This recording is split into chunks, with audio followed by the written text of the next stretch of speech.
Hello dear students, welcome to the second part of the first chapter video, that is the number system. And in number system we are going to discuss the real numbers.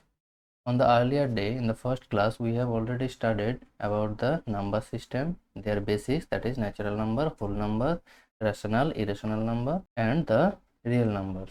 Also we have discussed Euclid's division lemma and the fundamental theorem of arithmetic. Today we are going to discuss the details on rational number, irrational number and their operations. On rational number we are going to discuss terminating decimal, non-terminating repeating decimals, use of vinculum and their conversion to fractions. In irrational number we will understand there are three types of irrational numbers and how they becomes an irrational number and few proofs from irrational number.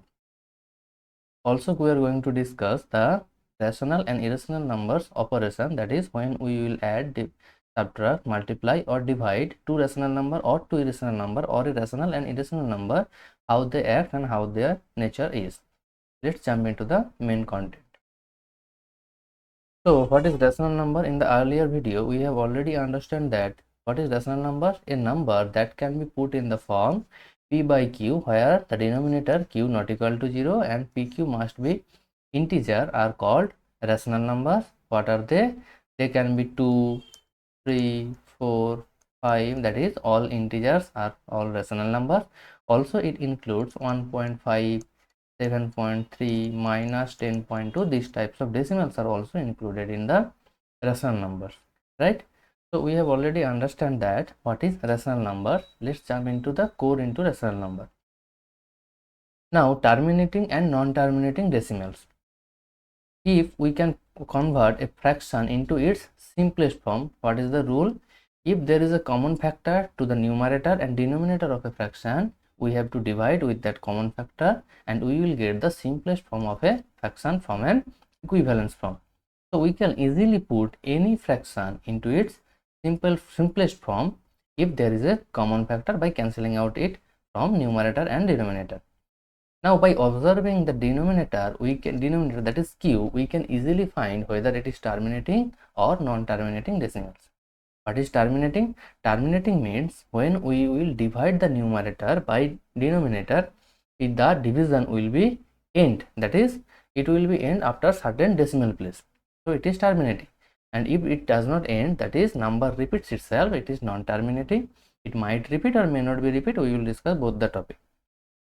Now if we as q is an integer, already we have understand that is q is an integer, then by fundamental theorem arithmetic q can be expressed as product of prime except the power of the primes that occurs. So we have already understand that every number, that is positive number or negative number, every number can be expressed as product of prime. Now if we express q as product of prime, if the products only occurs 2 primes, that is 2 and 5 only, then it will be a terminating decimal, right? So we have to understand whether 2 or 5 have to occur simultaneously, whether they can occur individually, or there might not be any 2 or 5. Now if we express q as product of primes and 2 and 5 are also prime, so it can occur on the denominator. Now if the denominator consists of only 2 and 5, now 2 and 5 can occur multiple times, that doesn't matter. But the only question is there must not be any other factor other than 2 or 5. It will consist only 2 or 5 or the combination of 2 or 5, right? So if these types of expression has q, then the whole decimal will be a terminating decimal, or we can say that the fraction is can be converted into terminating decimal. Now if the denominator can be expressed as product of 2 or 5, and if there is any other factor than 2 or 5, there might be 2, might not be 2, might not be 5, and there might be 2 or 5 the combination, but there must be any other factor than 2 or 5, then these types of fractions are non-terminating repeating decimals. That means it will not terminate, but definitely it will repeat. That is, some of the numbers will be repeat itself. We will get into the example and understand the topic clearly. So before going into the examples, let us consider the theories once again. So what is the concept of terminating and non-terminating decimals of a fraction? If a fraction can be put into its simplest form, that is in p by q form, and the denominator can be expressed as two types, either combination of 2 or 5 or any other number than 2 or 5. So when we say that any other number than 2 or 5, then whether it is necessary that it must not contain 2 or 5, it must contain only other numbers than 2 or 5? Definitely not. It might contain 2 or 5, that doesn't matter, but the simplest form must contains any other number than 2 or 5. In that case, it will be said not a non-terminating but repeating, because we will jump into the example that when we will divide the numerator by its denominator, we will get the repeating digits, right? Now, if the denominator can be expressed as the product of only 2 or 5, they might be occurring multiple times, then it will be called a terminating decimals. Now, let us jump into the example and understand the concept properly. In the first fraction, we are given with 12 by 50. Now, it is not the simplest form because there is a common factor 3 in between numerator and denominator. So, by cancelling out 3 4s are 12, 3 5s are 50. So, it can be put into the simplest form 4 by 5. Now, we can easily understand that the denominator, which is 5, is product of 5 only. That is, satisfies the first condition. So, it will be a terminating decimal according to the theory. Now, let us verify that whether it is terminating or not. So, we have to divide 4 with 5. Now, 4 is not divisible by 5. So, 5 zeros are 0, that is 4. Now, taking a decimal, we will give 40, 5 8s are 40. So, the division completely possible using decimals, and it does not repeats any digit or it's continued, neither it is non-terminating, so it terminates. So this is a terminating decimal which states and which we get easily by the theoretical result, and also we have verified the result. This is terminating decimal. Now look into the another example, 17 by 8, which is already in its simplest form. Now we have to go into the denominator and we have to factorize the denominator. Here the denominator is 8. So 8 can be factorized as 2 multiplied by 2 multiplied by 2. We have already understand that denominator a prime number can occur multiple times, that doesn't matter. But the prime must be either 2 or 5 or combination of 2 or 5. So we can say that 8 is 2 cube multiplied by 5 to the power 0. That is combination of only 2 and 5. We can writing 2 to the 5 to the power 0 doesn't matter, because something to the power 0 is always 1. So we can remove that. So only 2 cube. So the denominator is only product of 2's. So it is also a terminating decimal. Let us also verify that. Divide 17 by 8. 18, 8 2s are 16. 1 taking decimal point. 10. 8 1s are 8. 2 as already decimal place taken. We will get 0. 8 2s are 16. We subtract, it will 4. 40. 8 5s are 40, right? So the division ends. So we will get as answer 2.125. So it is also a terminating decimal where the denominator consists only 2. Now let us take another example where the denominator contains both 2 and 5. So when we will take 27 by 20, it is also in simplest form because there is no common factor in between numerator and denominator. So let us express the denominator as product of prime, that is we can write 20 as 2 square multiplied by 5, that is 4 5s are 20. Now 2 occurs 2 times and 5 occurs 1 time. So this is also combination of 2 and 5, and this times 2 and 5 occurs simultaneously. So again applying the theory, it is also a terminating decimal. Let us verify that. 27 divide by 20. 20 1s are 20. 7 remainder, take decimal point, it will be 70, 23s are 60, 10 remainder, again decimal place is taken, so another 0, and 25s are 100. So the remainder will be 0. So again this becomes 1.35, that is terminating decimal, which is also verified. So I think you have understand the point 1 when we will get terminating decimal. So the numerator and denominator, we have to observe the denominator, right? So in denominator, if we factorize the denominator into prime factorization according to the fundamental theorem of arithmetic, we can easily express that, and it only contains either 2 or 5 or combination of 2 or 5, then it is terminating decimal. Let us jump into another example which are non-terminating but repeating. Let's do example 10 by 15. So in 10 by 15, it is also not in simplest form. So there is a common factor 5 in between numerator and denominator. So we can easily divide by 5. So 5 2s are 10 and 5 3s are 15. So it becomes 2 by 3. Now if you observe the denominator, you can easily find that the denominator contains only 3. There is no 2 or 5. If it has 2 or 5, that doesn't matter. It also contains an other number than 2 or 5. So it is definitely satisfies the second condition. This is the second condition. It satisfies the second condition. So it will be a non-terminating but repeating. Let us verify that. So we have get according to the theory non-terminating and repeating. Let us verify that. So divide 2 by 3. So 2 is not divisible by 3. So 3 zeros are 0. 2 is remainder. Again take decimal point. We will get 20. 3 6 are 18. Subtract 2 remainder. Again due to decimal point we will get 0. 20. 3 6 are 20. 3 6 are 18. Subtract again 2.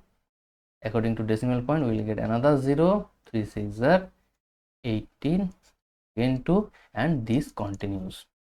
So we have easily find that this decimal expansion of this fraction always not non-terminating but repeating, which repeats 6 repeats itself and it does not end anywhere, because it ends when we will get remainder as 0, but it is not possible when we will divide 2 by 3 as remainder 0. So this is non-terminating, but the digits repeating here, one digit repeat, that doesn't matter. It is not always the case that is one digit always repeat, that is not the case. There can be multiple digits which repeats itself. So in that case one digit repeats itself. So we can say that 2 by 3 as 0.66666 and so on. This will continue. This is non-terminating but repeating decimals. Let us jump into another example, that is 37 by 30.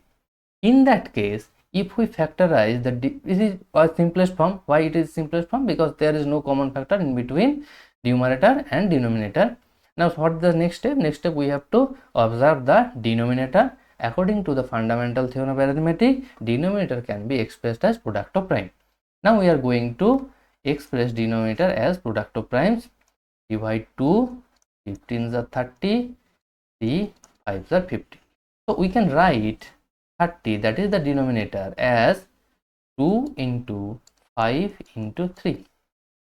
Now you can say that the denominator contains 2 and 5, so it can be decimal, terminating decimals, but it does not terminate, because terminating decimals must have denominator only 2 or 5.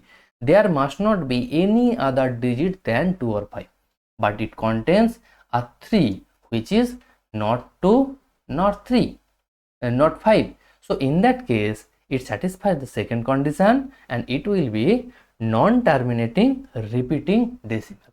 Let us jump into the verification. Now divide 37 by 30. 31s are 30. If we subtract, 7 will be remainder. Take decimal point, it will give us another 0. 32s are 60. Divide, it will give 100. 33s are 90. Subtract 10, again 100. 33s are 90, again 10, 100, 33 is a 90, again 10, and this will continue. So we definitely get a decimal expansion where the division doesn't end, that is non-terminated, and the digit repeats itself. Here it is also an example where one digit repeats itself, and we will jump into another example in another case, and here there we will find that it might repeat more than one digits, right? So it also gets us the number 1.233 and so on. So this is also a decimal expansion which is non-terminating and repeating, right? So I think you have understand that when a fraction will gives terminating and non-terminating but repeating results, right? So I have already discussed different types of example where the denominator only consists 2, only consists 5, only consists the combination of 2 and 5, and other than 2 or 5. I think this is clear to you. So jump into the next topic. Use of bar or vinculum. Now when we will use bar or vinculum, when the decimal expansion of a fraction does not end means non-terminate, but digits repeats itself, that is what we have discussed in the second point of previous chapter. So we have discussed that when a decimal expansion it non-terminates and digits repeats itself, in that case we will use the vinculum or bar. But when the decimal expansion non-terminate but the digits repeat itself, already we have discussed when the denominator can be expressed as product of prime and the primes contains other number than 2 or 5. So in that case, the decimal expansion of the fraction will be non-terminating but repeating. So how we will use vinculum, that is a dot over the digit, and bar, that is also a bar symbol on the over the digit, and this will be used for the repeated digits only. So if there are 5 repeated digits, we will use the bar for the repeated 5 numbers, and also we will use the vinculum for that 5 numbers, whether it is one number or two number doesn't matter, we will use for the repeated digits. Let's understand this with some examples. First, consider the example 10 by 3. Now if we consider the previous concept and apply it here, it becomes the non-terminating but repeating decimal. How you will get that? It is also in simplest form and the denominator is 3 only.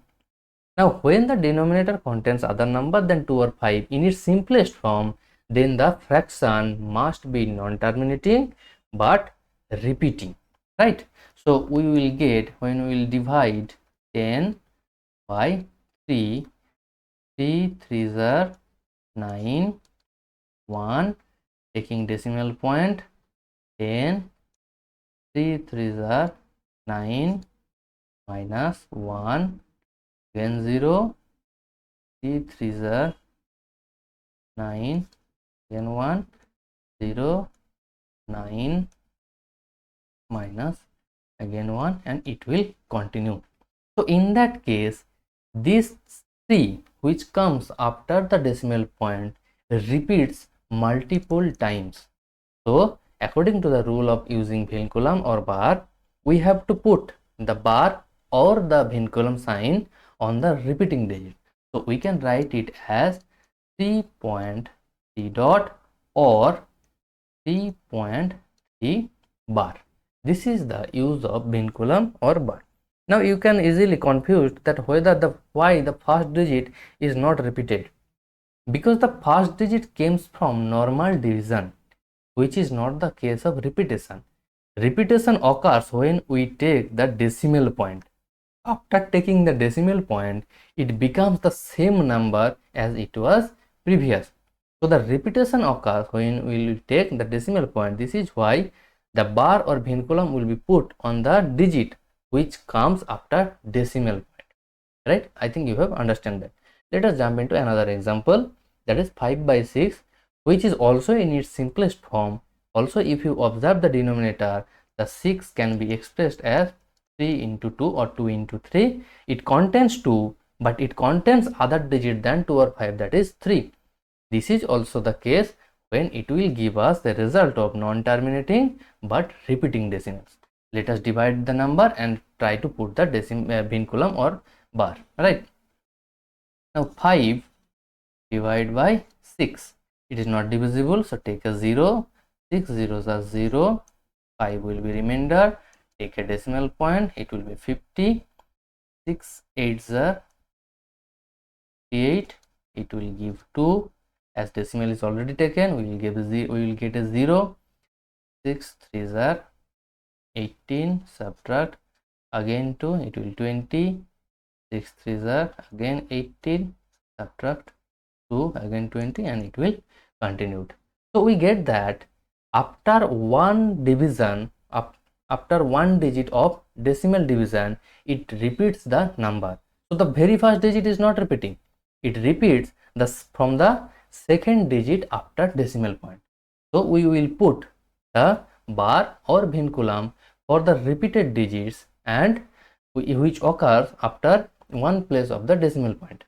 So we can write 5 by 6 as 0.83 dot or 0.83 bar. Now you have to remember that we have to always put the decimal point or the bar.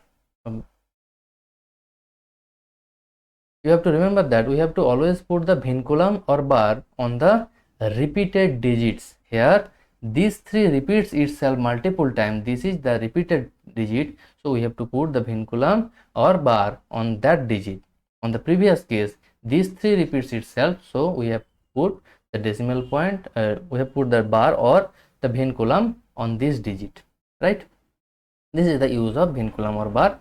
Let us jump into another example. In the first two example, you get that only one digit repeats. Now in the second example, you will get the multiple digits repeats itself. So how we will put the vinculum or bar for the multiple digits?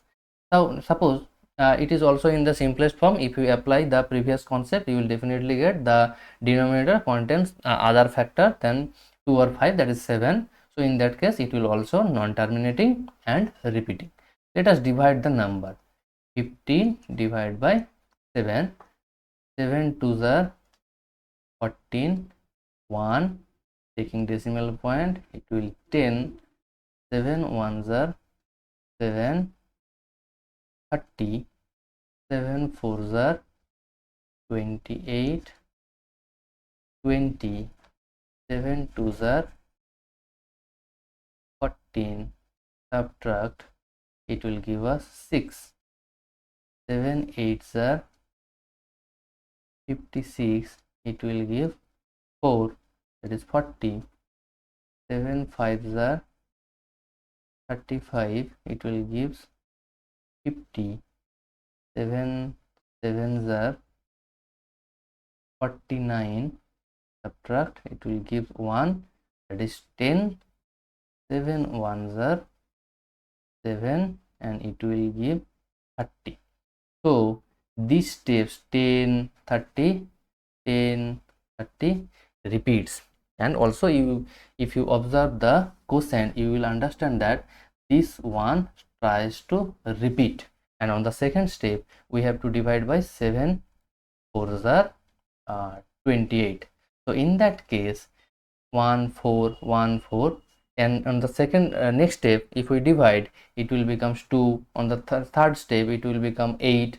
So 1 4 2 8 5 7, these 6 digits repeats after every 6 steps. So when we will divide 15 by 7, we get 6 digits which repeats themselves, that is 1 4 2 8 and 5 7. These 6 digits repeats themselves, because if you observe the quotient carefully, you will get after decimal point 1 has started repeating, and it again comes after 6 digits. So in that case 6 digits repeat itself. And now how we will use vinculum or bar? Now the use of bar is very simple. that is put the bar on the 6 digits which repeats itself, that is 2.142857. This 6 digit repeats, so put a single bar on these 6 numbers. But for the case of vinculum, we cannot put, or we don't put the vinculum on 6 number. Yes, you can also definitely put the vinculum on 6 number, there is no problem, but the simple rule is put the vinculum on the repeating digits from first number and the last number, that is 142857. Put the vinculum on the first number which repeats, that is 1, and the last number which repeats, that is the 7. Now if we put vinculum on 1 and 7, so the numbers in between them will also included in the vinculum sense or the repeating sense. This is the use of vinculum when multiple numbers or multiple digits repeats.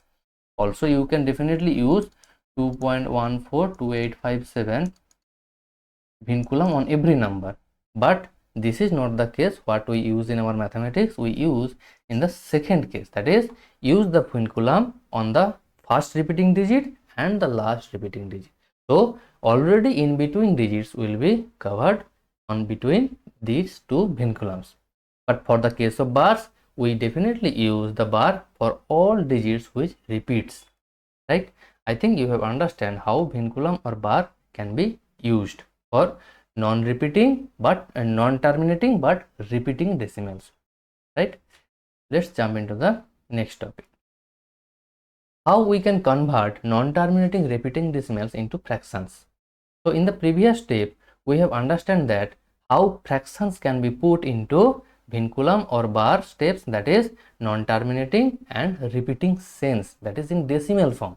Now we will understand the reverse process, that is converting non-terminating repeating decimals into fractions.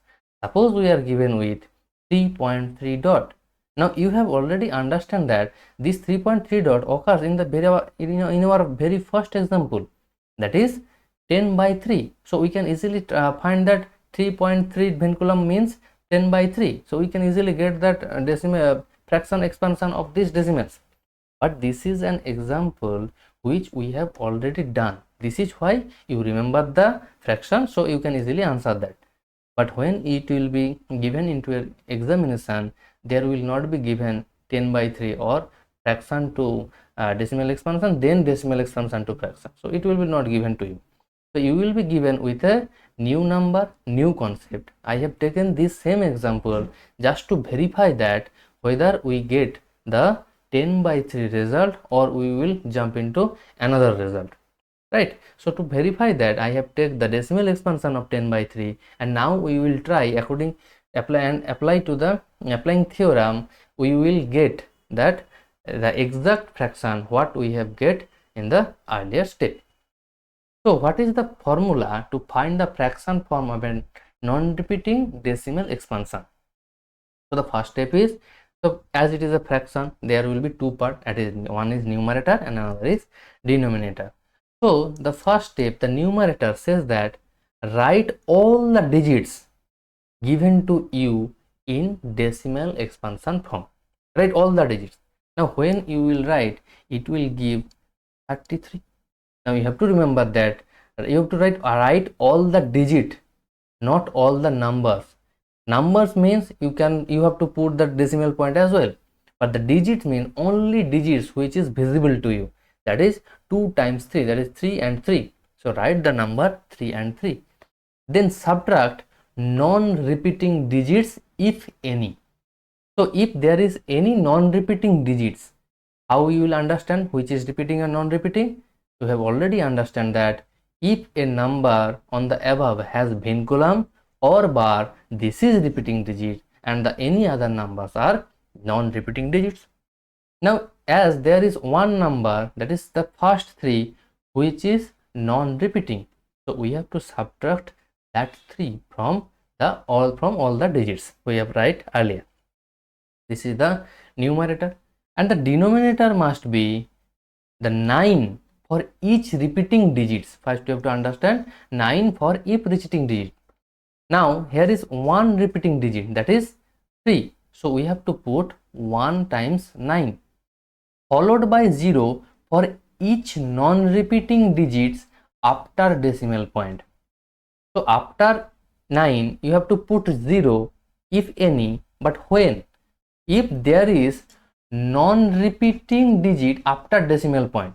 So it in this case 3.3 dot after decimal point and repeating digit, there is no digit which is in between after decimal point and repeating digits, which are called non-repeating digits. So there is no such digit which occurs after decimal point and before repeating digits, that is non-repeating digits after decimal point. There is no such number, so we have to put no zeros, that is 9 will be followed by no zeros after that. So it will give us the decimal expansion of it will give us the fractional expression of this decimal expansion. So if we simplify that, 33 minus 3, that will give us 30 divided by 9. If it is not the simplest form, if it is possible to convert into simplest form, then do that. After that 3 tens are 30, 3 3s are 9, so we will get the fraction 10 by 3 from which we have started in our earlier example, right? So we can get, we can say that it is a reversible process to get a fraction to its decimal expansion, and from decimal expansion to a fraction, whether it is terminating or non-terminating doesn't matter, and repeating digit decimal numbers. If there is a repeating decimal number, so we can easily convert into fractions. So easily we can verify the previous step. Let us take into another example.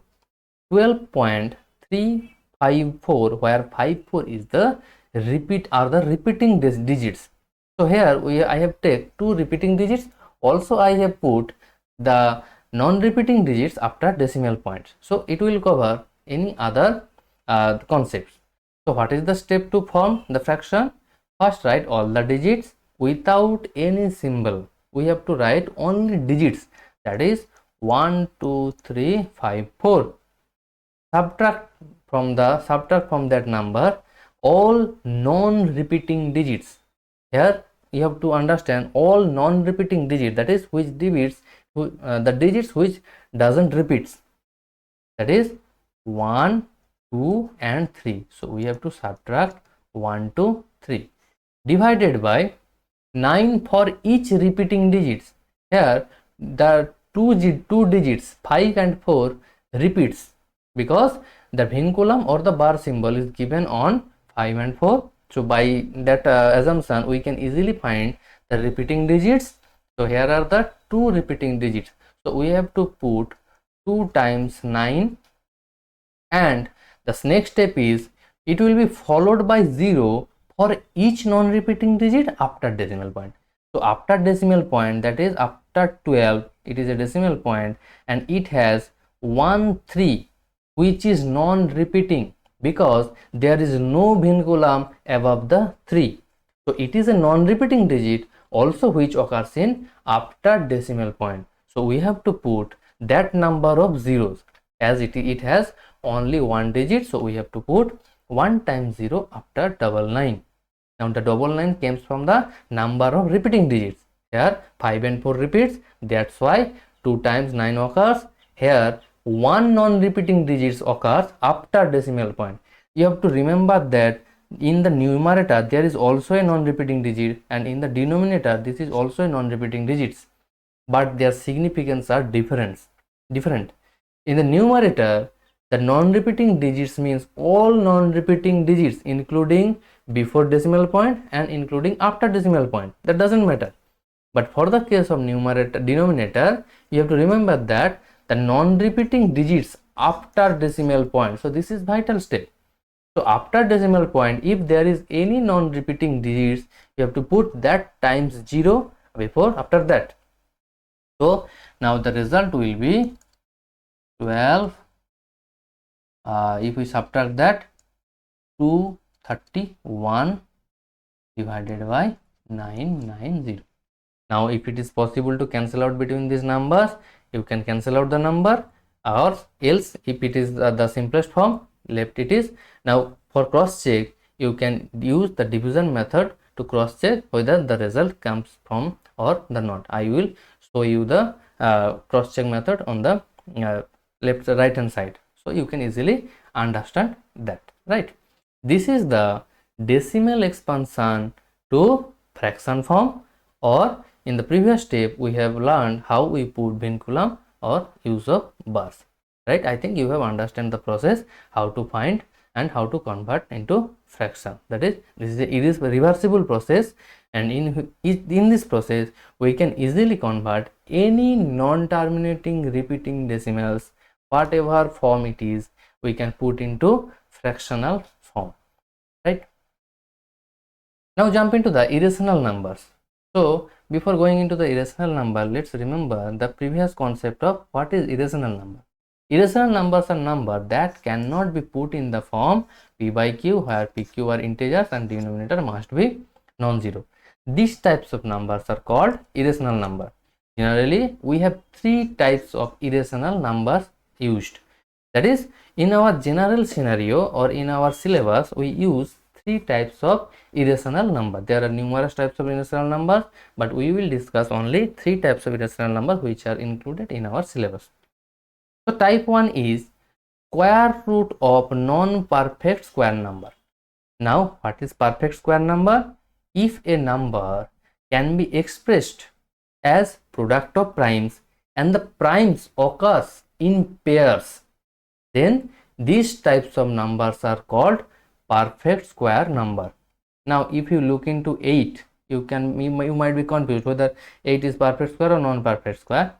8 can be written as 2 into 2 into 2. Now if I try to make a pair, we can make a pair between these two, but these two will be abandoned. So in that case, it cannot say that 8 is a perfect square. But whenever we talk about 16 can be written as 2 into 2 into 2 into 2. In that case, we can make two pairs of 2. So this is a perfect square. I think you have understand that what is perfect square and what is non-perfect square, right? Now if we square root of the non-perfect square number, that is every prime number and the conjugate number which cannot be put in the form of perfect square, if we take square root of that type of numbers, we will get the first type of irrational number. Now if I talk about the second type of irrational number, that is non-terminating, non-repeating.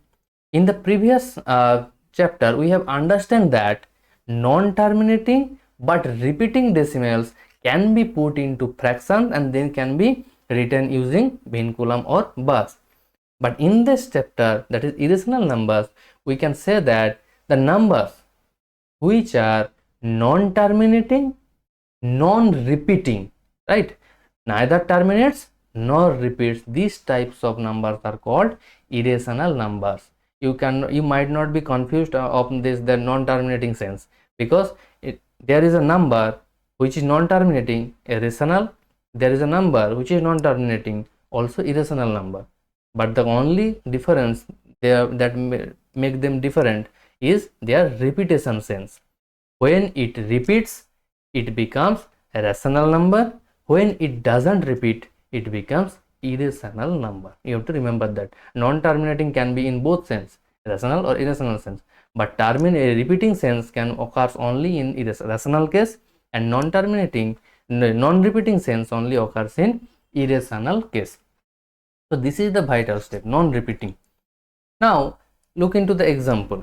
On the first example, 1.23, 233, 233, 2 4 times 3. So if this rhythm continues, on the very next step it will becomes 2 5 times 3. So it is an non-terminating, because I have put the dot dot dot sense, so it means a non-terminating sense and non-repeating sense as well. Now you can say that the 2 3 repeats its time itself, but here is a 2 3, here is another 2 3, there is another 2 3, there is another 2 3, but in between that there are another numbers which does not repeat. That is 3, then double times 3, then 3 times 3, then on the very next step it will be 4 times 3, which are left with no repetition.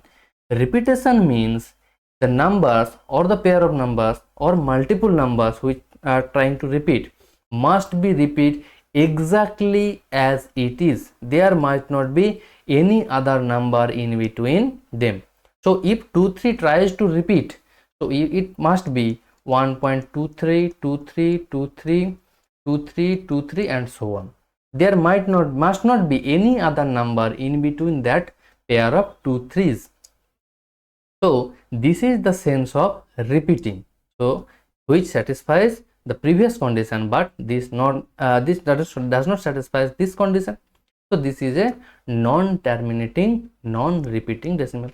If you look in the second example, after decimal point, the 2 digit does not repeat, but 5 6 occurs, then 5 double 6 occurs, 5 triple 6 occurs, 5 4 times 6 occurs. On the very next step, 5 times 6 occurs. So if this continues and if this rhythm continues, so it becomes a non-terminating sense, and again it is also non-repeating, because by similar argument 5 6 occurs in the first sense, in the second sense it becomes 5 double 6, and in the third sense it becomes 5 triple 6. So number of 6 changes in every steps of repeating sense. So it is not a repeating sense, it is a non-repeating decimal expansion. So these types of numbers are also called irrational numbers. Let us jump into the third type of irrational numbers included in our chapter, that is transcendental numbers. Now what is transcendental number? In numbers which are not the roots of an equation with rational coefficient, that is not root of equation with a rational coefficient, right? Coefficient. So these types of numbers are pi. E is Euler's number and pi is the ratio of the circumference and diameter of a circle. I think you have already understand and learned about that numbers, but you don't know whether it is rational or irrational numbers, right? So these types of numbers are called transcendental numbers which are not the root of equation with rational coefficient. Now it is not necessary that every number, that is every irrational number, must be transcendental. It is not a necessary condition. Yes, transcendentalness is sufficient condition to be irrational, but it is not necessary, because if we look into the example x square minus 2 equal to 0, this is equation with rational coefficient, because the coefficient of x square is 1, also 2 is a rational number. So this is a equation of rational coefficient. Now if I try to find the roots, so it will give x square equal to 2, x equal to plus minus root 2. Now plus root 2 is also irrational, minus root 2 is also irrational, but these are not the roots of an equation with these are the roots of the equation with rational coefficient. So these are not the transcendental numbers. So transcendentalness is not a necessary condition for irrational numbers, it is a sufficient condition. If some number satisfies the transcendentalness, then it becomes irrational number, but irrational number does not imply that it must be transcendental. Yes, it can be transcendental, but it may not be a transcendental number. So I have gave you an example where a number can be get from an equation with rational coefficient which is not rational, that is irrational number. So irrational number can be get from rational coefficient with equation with rational coefficient. But transcendental sense is if a number is not root of a equation with rational coefficient, that will give us a transcendental number. Now if we say that, if someone says that, sir, take the example pi x minus 1 equal to 0, or x by pi equal minus 1 equal to 0. Now if I take that example, then you will get the result x equal to pi. So pi will become a root. But if you look into the example, this equation is not an equation with rational coefficient. because the coefficient of x is 1 by pi. Now we don't know that what is 1 by pi unless we say that pi is irrational number, right? Now if we don't know what is 1 by pi, whether it is rational or irrational, how we can say that it is a equation with rational coefficient? Yes, 1 is rational, no problem, there is no problem, but the coefficient of x must be also rational, because equation with rational coefficient means that every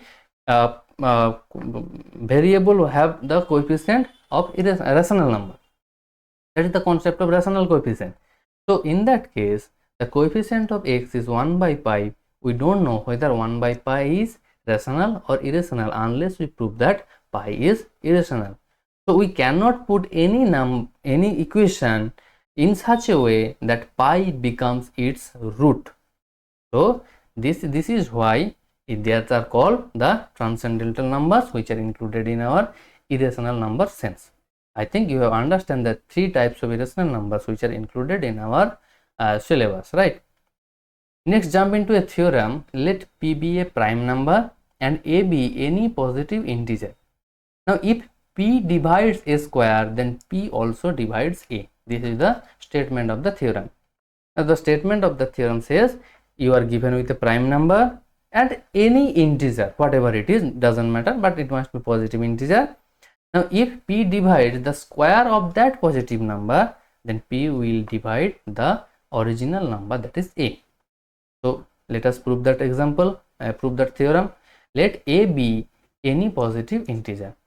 Now if we are given with a positive integer, then by fundamental theorem of arithmetic says that every positive integer can be expressed as product of prime except the order in which the primes occurs.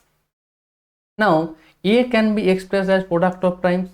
Now it is says that p1, p2, pm all are primes, but not necessarily all are distinct. This is the sense except the order of the primes in which they occur. So their orders might be different, or orders might be multiple times. So the primes can occur multiple times, but it is an expression in which we can express any given positive integer as a product of primes. I think you have understand the fundamental theorem arithmetic. If you do not understand, look into the previous video. We have already discussed about fundamental theorem of arithmetic. Now we have to find a square, because we have to divide a square by p. Now a square means 2 times a, that is p1, p2, pm will be occur 2 times. So we have write it like that. Yes, we can also write it like that, p1 square, p2 square dot pm square. This is the use of laws on exponents and powers and exponents. Yes, we can apply that, but why we have write the factors individually, I can explain you on the later proof of the video. As p divides a square, because it is given that if p divides a square, now if a number divides another number, that means that number which divides, that is the divisor, must be a factor of the dividend. Here dividend is a square and p is divisor. So if p is divisor and a square is dividend, then p, the divisor, must be a factor of a square. Now if p is prime, it is also given that p is prime, then p must be one of the p1, p2, pm. But why? Now if you look into the expression in which a square is explained, p1, p2, pm and multiplied by p1, p2, pm, that is the expression of a square in which there occurred, this contains only p1, p2, pm. Yes, this is possible that they occur multiple times, that doesn't matter. This is the fundamental theorem arithmetic says that any number can be expressed as product of primes, but order can be different, order doesn't matter.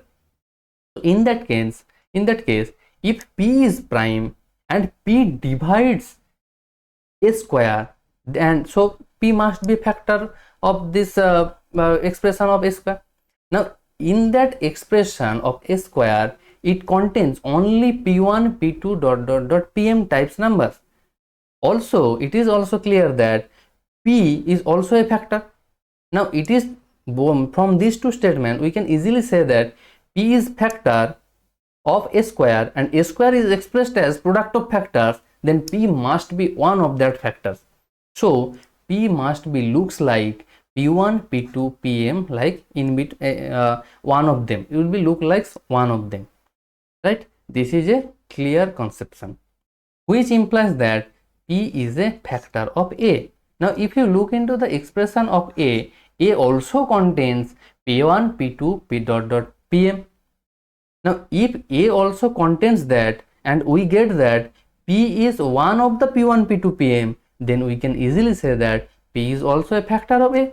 Now if p is factor of a, p definitely divides a, because every factor of a number divides the number. Now in that sense we get that p divides a, right?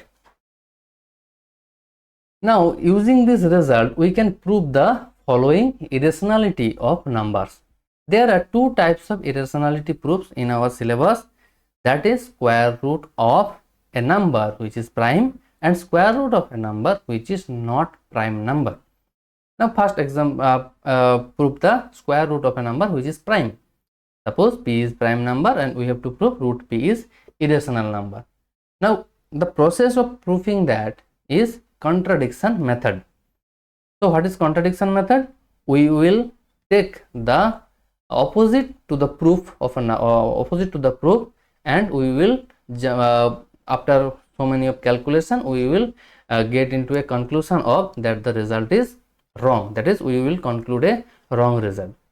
As we have started from a wrong conception and so we get a wrong result, so the concept is, if we started with a right conception we could proceed to a right result. This is the method of contradiction. You will learn the details of our method of contradiction in class 11. So jump into the process. If possible, let root p is rational number. So the process said that we have to take the opposite to the proof. So proof is root p is irrational number. So we have taken as root p is rational number. So what is the process says? After calculation we will get to a conclusion where it says a wrong result. Let's look into the how we can conclude a wrong result. As root p is rational number and we know the definition of rational number, it is said that a rational number can be put in the form p by q, where q not equal to 0, that is the denominator not equal to 0, and pq must be integer. So we can write root p as m by n, as p is already taken, we cannot say that p by q. So root p can be written as m by n, satisfying the same condition, that is the denominator must be non-zero and mn must be integer. Now the extra condition I have taken, that is HCF of mn equal to 1. But why? Because we know that every expression of a rational number can be put into its simplest form. Now what is the simplest form? Simplest form is such form where denominator and numerator does not have any common factor, that is their HCF is 1. So in general sense, every p by q form can be put into the simplest form. So we have taken already this m by n as its simplest form. That is right, because that doesn't make any sense of taking equivalent form, because in equivalent form we can cancel out and put it into simplest form. So if we can prove in simplest form, so we can easily apply the same result for the equivalence form. Now squaring both the sides we get p equal to m square by n square, and by cross multiplication we get p m n square equal to m square. Now as p m n square divisible by p, because p is a factor of p n square, because p n square means p into n, right? P n square means p into n. So p is factor of p n square. So we can say that every factor divides the number. So p divides p n square. Now also p n square equal to m square. So p divides m square as well. Now using the previous theorem, if a prime number divides a square number, it will divide its original number. So p is prime, it is also given that p is prime. As p is prime and p divides m square, we can say that p divides m, the original number. So now as p divides m, we can say that p is factor of m. So we can write m as p multiplied by some factor, that is p into k, where k is not equal to 0 and integer. Then by from the 1 we can get, we will put the value of m and it will gives us p n square equal to p square k square, because p k whole square means p square k square. Now if one p cancel out from left hand side and right hand side, it will gives us the result n square equal to pk square. Now applying the similar argument, we can easily say that pk square is divisible by p, because p is factor of pk square. So which implies p divides pk square, or pk square is divisible by p. Now pk square is equal to n square, so we can say that p divides n square as well. Now again, p is prime number and n square is square number. According to the previous theorem, we can say that p is prime, and so p divides the original number, that is n. So from these two conclusions, we can say that p is a common factor to m and n, which is the numerator and denominator of our first case, that is m by n. But we have taken the simplest form of the numbers, but in our calculation we get that they have a common factor, which is p. So they are not in the simplest form, that is their HCF is not 1, HCF becomes p, which is a contradiction to the HCF that is given 1. So we can get a wrong result with a assumption which is opposite. So taking a wrong statement, we comes to a wrong result, that is taking root p as rational number, we get a wrong result, that is a contradiction which does not satisfy the given condition. This is the process in which we can say that if we take the right approach, that is root p is an irrational number, then we can get a correct result. This is why we can say that root p is irrational number. I think you have understand the process of contradiction method, in which we take a opposite result and comes to a conclusion of wrong result. So the method of contradiction says that if we take the right approach, that is root p is irrational number, we can get a proper result, which is our proof. So let me explain you what is the use of this method of this proof. Using this proof, we can easily prove root 3 irrational number, root 5 irrational number, root 11 is irrational number, because the number inside the square root are prime numbers, and we have proved the theorem for any random prime for p. So you can use the same process, taking p as 3, 5 or 11 or any other prime numbers. Using that, you can apply the same process and come to a conclusion that there is a contradiction, and by that you can say that root p is irrational number, or root 3, root 5, root 11, that's an irrational number. Now if you are given with root 8, root 6 and these types of result, you cannot apply this result, because in this result the square root of the prime numbers are included. Now if I take into the next proof, we can say that root m is irrational number where m is composite non-perfect square, that is with that 8, 6 and some 14, these types of numbers are included, which are composite but non-perfect square. As m is composite number, according to the fundamental theorem of arithmetic, m can be expressed as product of prime except the order in which prime occurs. I have told that earlier example or the earlier proof. So we can write m as m1, m2, mn, where they are primes, not all distinct. So it is not necessary they are distinct number, they might be same, there might be same primes occurs multiple times, no problem that. If possible, let root m is a rational number, so we are going to apply the contradiction method. In contradiction method, we will take a wrong assumption, that is the opposite assumption to the proof. Now as we have take that as it is a rational number, we can write that in the form p by q, where q not equal to 0, and again we have take the HCF of p and q equal to 1, that is the simplest form of the rational number, and pq definitely integers. Again squaring the numbers, we get mq square equal to p square.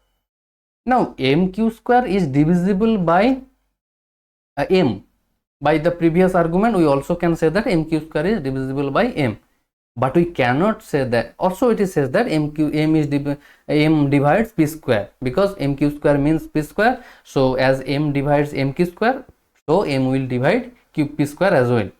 Now we get that m divides p square, but from that you cannot conclude m divides p. You cannot conclude that, because the theorem states that if p is a integer and m is a prime number, then you can only apply this statement, because division by primes gives us the theorem, not division by a composite number.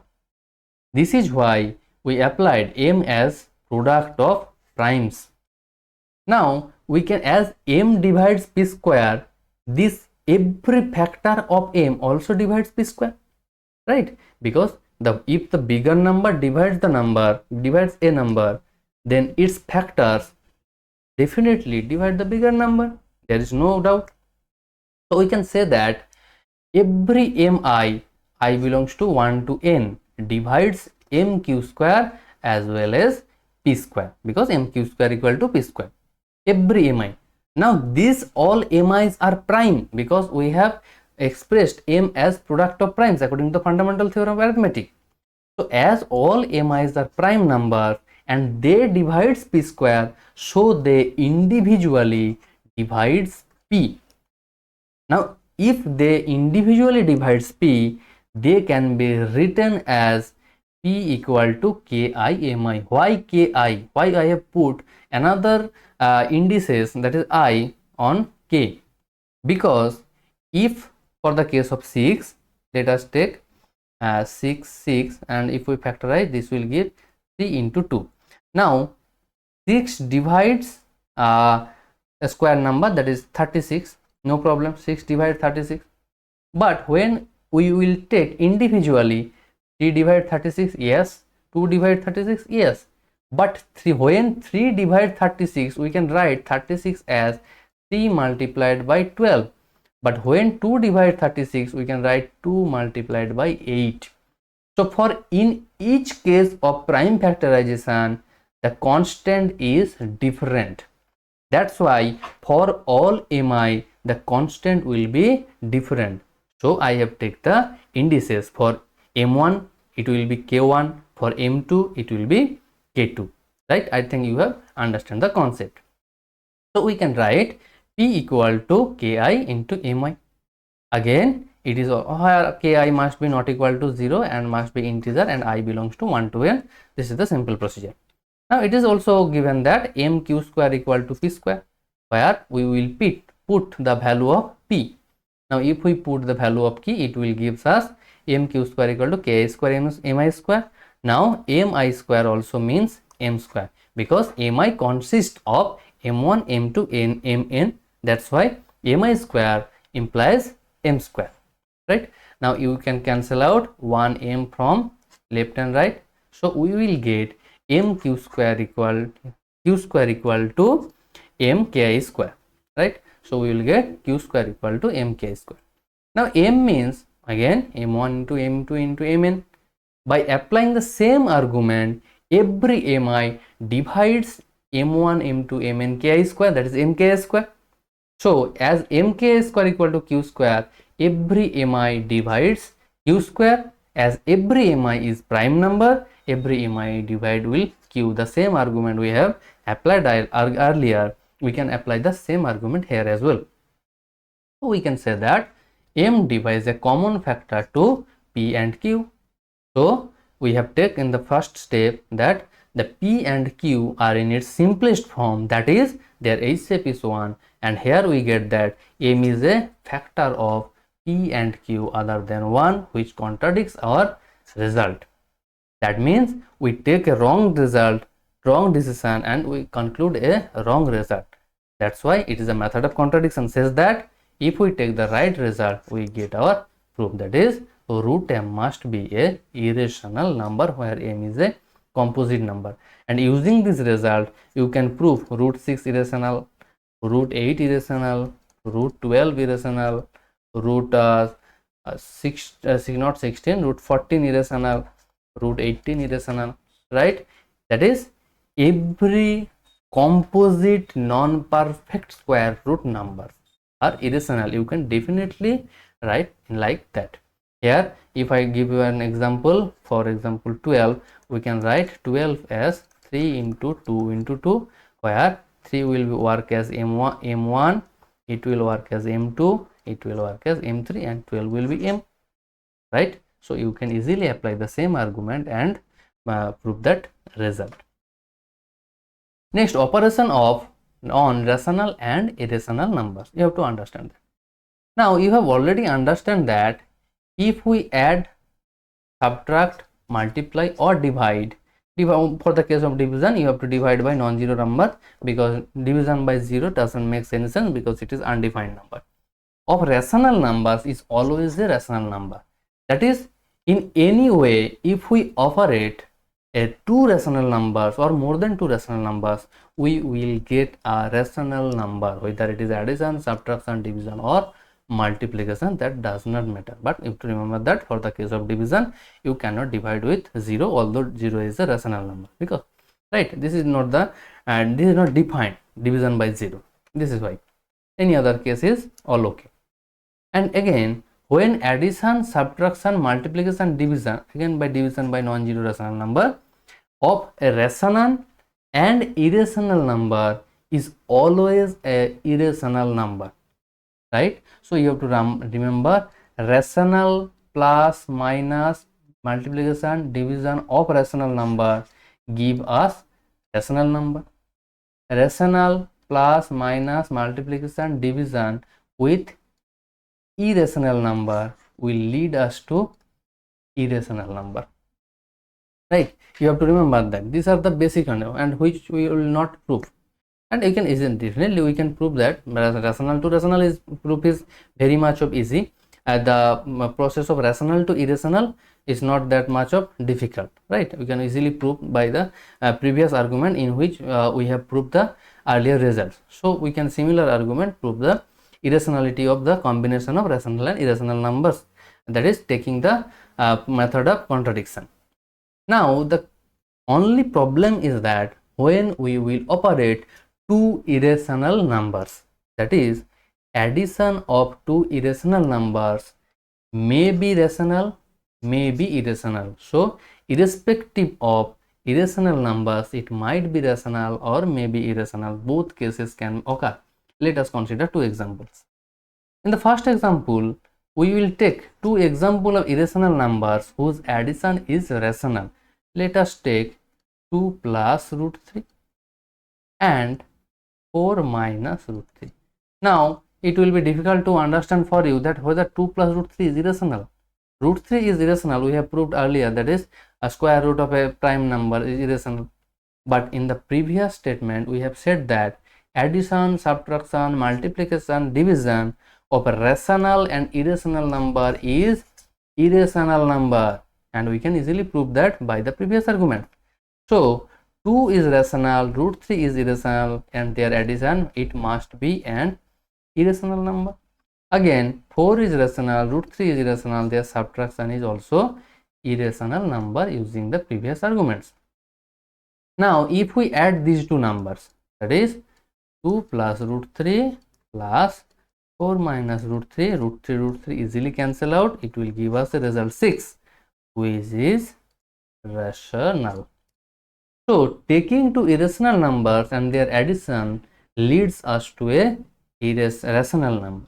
Again take the same example, just changing the signs. 2 plus root 3, 4 plus root 3. Now if we add the numbers 2 plus root 3 plus 4 plus root 3, which will lead us to 6 plus 2 root 3. Now root 3 is irrational number, 2 is rational, but rational multiplication with irrational gives us irrational. Again 2 root 3 irrational and 6 is rational, and sum of rational and irrational is also irrational number. So the final result is irrational numbers, right? You have understand that. So there are two examples in which both of the numbers are irrational, but their addition sometimes rational, sometimes irrational, depending on the number. So we cannot make a strong conclusion that the addition of two irrational number is rational or irrational. So we have to look into the examples and make their calculation, then we have to come into a calculation. We cannot say otherwise, right? Let's take the case of subtraction, that is subtraction of irrational numbers, or may be rational, may be irrational. In the same argument, we can take examples where subtraction can be rational and subtraction can be irrational. Let us take the same example. 2 plus root 3, 2, 4 plus root 3. So both of them are irrational numbers, but when we will make our subtraction, 2 plus root 3 minus 4 plus root 3, removing the bracket using distribution law, minus 4 minus root 3 will be cancelled out, it will give us minus 2. Now minus 2 is a negative integer which is a rational number, so it leads us to rational output. Again take the same example by changing the sign, 2 plus root 3, 4 minus root 3. Now if we subtract that, 2 plus root 3 minus 4 minus root 3, and removing the signs, minus 4 minus plus root 3, it will give minus 2 plus root 3, which is also a irrational number. Why? Root 3 rational and 2 is rational, and multiplication of rational and irrational is irrational, and irrational plus a rational number is irrational number, using the second argument. So we can say that a addition and subtraction of irrational numbers may be rational and may be irrational. Let us jump into the multiplication.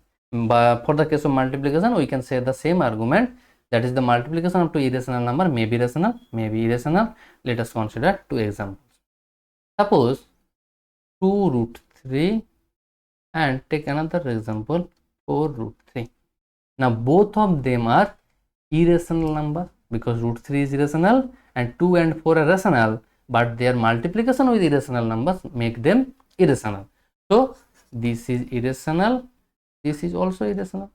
Now making their product, 2 root 3 multiplied by 4 root 3, which give us 8 root 9. So a root 9 means 3, so 8 3s are 24, which is a rational number. So multiplication of two irrational number can be rational. Now take us another two example, 2 root 3 and 4 root 5. So when we will multiply 2 root 3 multiplied by 4 root 5, according to the rule, 4 2s are 8, root over of 5 3s are 15. Now this is an irrational number. Why?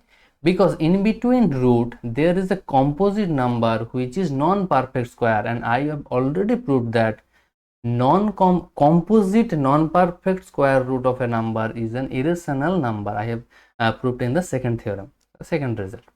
So it is an irrational number. Now irrational number multiplied with 8, that is rational, which will lead us to a irrational number. So the final output becomes irrational number. So we can, for the case of multiplication as well, we cannot make a concrete conception of rational or irrational when we multiply two irrational numbers. Let us jump into the division. When we will look into the division of irrational numbers, it might be again rational or maybe irrational. Let us take two examples. Let us take the same example, 2 root 3 and 4 root 3.